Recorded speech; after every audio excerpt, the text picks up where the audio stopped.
Hello everyone, my name is Vaishnavi Mahadev Vallekar. Today is a non-technical topic.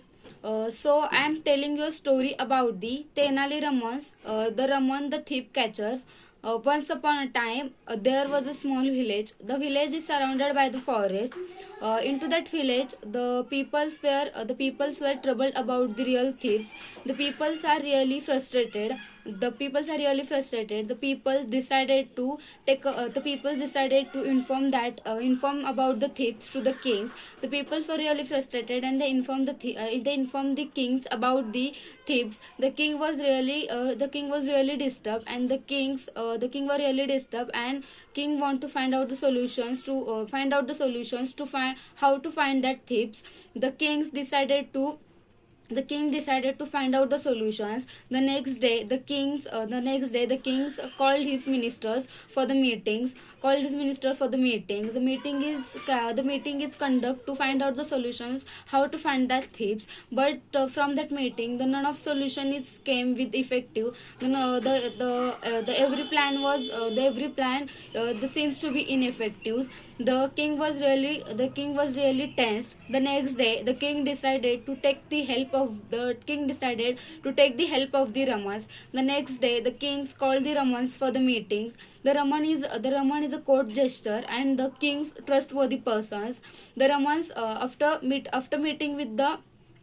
the meeting in between the Ramans and the kings, and in the Ramans have an effective plans which seems to be effective. The seems to be effective. The kings gives all the authorities to the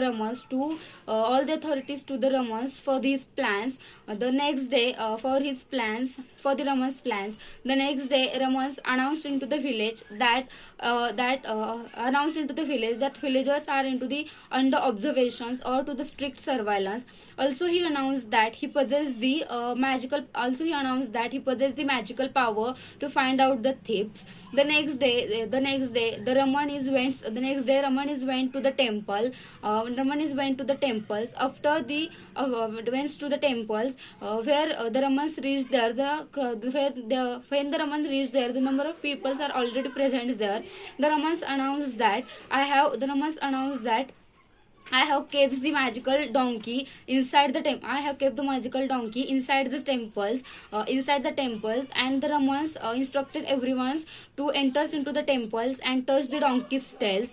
The one by one persons enters into the temples and touch the donkey's tails, but the few of peoples, to the number of peoples, knows that the Ramans make the smear onto the donkey's tails with the black spot. Now, after the crowd was finished, the Ramans examines the everyone's hands. Everyone's hands looks dirty, but the one person who has the clean hand. The Ramans question that how your hand. How your hand has cleansed. That person is firstly hesitated, and after some time he confessed his mistakes. He confessed his mistakes. The Ramans hand over that thieves to the authority or to the kings for the further punishment or for the further process. And the Ramans returns all the golds to their respective owners. Then the king was really happy and appreciate the Ramans for his intelligence, and give him rewards for his work. Then the moral of the story: the intelligence can save you from any problems or to find solutions onto the any problems. Thank you.